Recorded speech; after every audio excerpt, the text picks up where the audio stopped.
Vivo Y39 5G அப்படிங்கிற ஒரு budget centric smart ஃபோனை லான்ச் பண்ணியிருக்காங்க இந்தியாவில். ஸோ இந்த ஃபோனை பற்றின ஸ்பெசிஃபிகேஷன் குயிக்காக பார்த்துடலாம். முதல்ல பில்ட் குவாலிட்டி தான் ஆரம்பிக்கலாம்.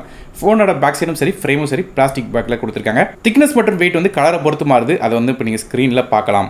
மற்றபடியாக இந்த ஃபோன் ML STD 810H அப்படிங்கிற மிலிட்ரி ஸ்டாண்டர்டில் பில்ட் பண்ணுற சொல்கிறாங்க. ஆனால் ஃபோன் ஸ்ட்ராங்காக இருக்கும்னு சொல்கிறாங்க. இது போக IP64க்கான ரேட்டிங் கொடுக்குறாங்க. ஸோ பில்ட் குவாலிட்டி நல்லா டீசெண்டாக கொடுத்துருக்காங்க. லைட்டாக மழை காலங்களில் ஃபோனை வெளியே கொண்டு போனால் இந்த பிரச்சனை இருக்காது. ரொம்ப ஹெவியான மழை வந்தால் மட்டும் கொஞ்சம் பார்த்துக்கோங்க.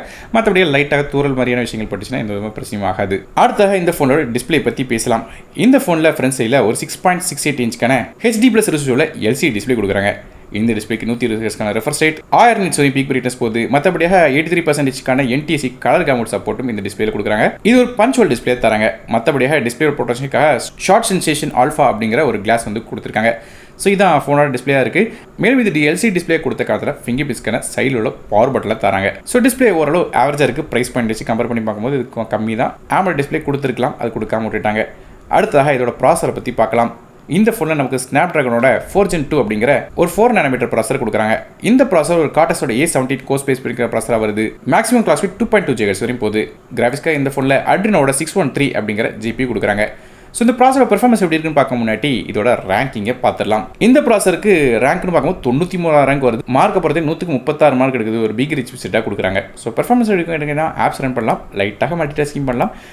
ரொம்ப ஹெவியான மல்டி டாஸ்கிங் பண்ண முடியாது. கேம்ஸை பொறுத்தவரை என்ட்ரல் கேம்ஸும் சில மெட் செட்டிங் கேம்ஸ் வேணால் 1-2 கேம்ஸ் விளாடாம தவிர ஹெவியான கேம்ஸும் இதில் செட் ஆகாது. ஸோ கேமிங்க்கு பெருசாக இது அந்தளவுக்கு கை கொடுக்காது. அடுத்தபடியாக RAM மற்றும் இன்டர்னல் ஸ்டோரேஜை பற்றி பார்க்கலாம்.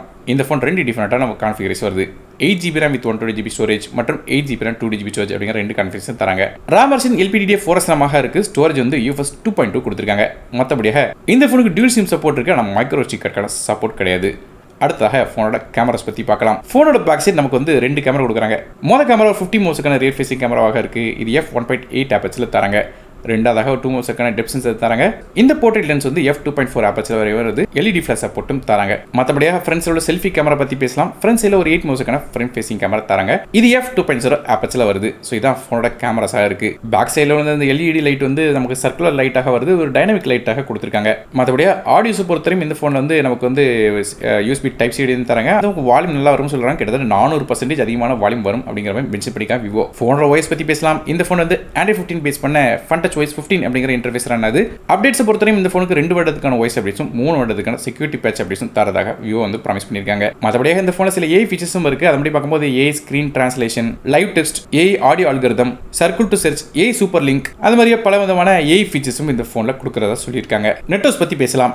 இந்த ஃபோனுக்கு நமக்கு 5Gக்கான SNS சப்போர்ட் தராங்க. இது போக Dual 4Gக்கான Vivo LTE, Dual Band Wi-Fi, Bluetooth 5.0, GPS மாதிரியான விஷயங்கள் கொடுக்குறாங்க. அடுத்த பேட்டரிஸ் பற்றி பேசலாம். இந்த ஃபோனில் ஒரு 6500 mAh பேட்டரி தராங்க. இதை சார்ஜ் பண்ணுறதுக்கு 44 வாட்க்கான ஃபாஸ்ட் சார்ஜிங் சப்போர்ட் தராங்க. சார்ஜ் பண்ணுறதுக்கு USB Type C போர்ட் வருது. மேலும் இந்த ஃபோனோட பேட்டரி கிட்டத்தட்ட 5 வருடம் வரையும் ஓடும் அப்படிங்கிற மாதிரி சொல்லியிருக்காங்க. இதே மாதிரியாக ஃபோனில் பேட்டரிஸ் கொடுத்துருக்காங்க. கடைசியாக அதோட ப்ரைஸிங்கை பற்றி பார்க்கலாம். இந்த ஃபோனில் நமக்கு 8GB RAM with 128GB storage விலை 16999க்கும், அது 8GB RAM 2GB ஸ்டோரேஜ் விலை 18999 அப்படிங்கிற விலை அமேசான் வெப்சைட்டில் வைக்கிறாங்க. ஸோ இந்த ஃபோனோட ஸ்பெசிஃபிகேஷன் ஓவரலாக எங்கேயோ கொஞ்சம் கேட்ட மாதிரி இருக்குன்னு கேட்டிங்கன்னா, ரீசெண்டாக கூட இன்ஃபினிக்ஸ்லேருந்து Note 50X அப்படிங்கிற ஃபோன் லான்ச் பண்ணியிருந்தாங்க. கிட்டத்தட்ட அந்த ஃபோனோட ஸ்பெசிஃபிகேஷன் மாதிரி தான் இருக்குது. ஆனால் அந்த ஃபோனில் இதை விட அதிகமாக கொடுத்துருந்தாங்க. குறிப்பாக சொன்ன கேட்டிங்கன்னா டியூல் ஸ்டீரியோ ஸ்பீக்கர்ஸ் கொடுத்துருந்தாங்க. இது போக பல விதமான AI ஃபீச்சர்ஸும் கொடுத்துருந்தாங்க. ஸோ அந்த ஃபீச்சர்ஸை கம்பேர் பண்ணி பார்த்தீங்கன்னா இந்த ஃபோனோட ப்ரைஸிங் கொஞ்சம் அதிகம் தான். ஒருவேளை நீங்கள் இந்த இன்ஃபினிக்ஸோட Note 50X 5G பார்க்கணும்னு நினச்சிங்கன்னா அந்த வீடியோட கார்டு மேலே கொடுக்குறேன், செக் பண்ணி பாருங்கள். ஸோ அதை பார்த்துட்டு இந்த ஃபோன் வாங்கணுமா இல்லையாங்கிறத செக் பண்ணி பார்த்துக்கோங்க. ஸோ நீங்கள் இந்த விவோட Y39 5G பற்றி நினைக்கிங்க அப்படிங்கிறத கீழே கமெண்ட்ஸை மென்ஷன் பண்ணுங்கள். வீடியோ பிடிச்சினா ஒரு லைக் கொடுத்துங்க. உங்கள் ஃப்ரெண்ட்ஸ் ஃபோட்டோஸ்க்கு ஷேர் பண்ணி விடுங்க. நானும் டெக் நமக்காக மற்றபடி சந்திக்கிறேன். நன்றி, வணக்கம்.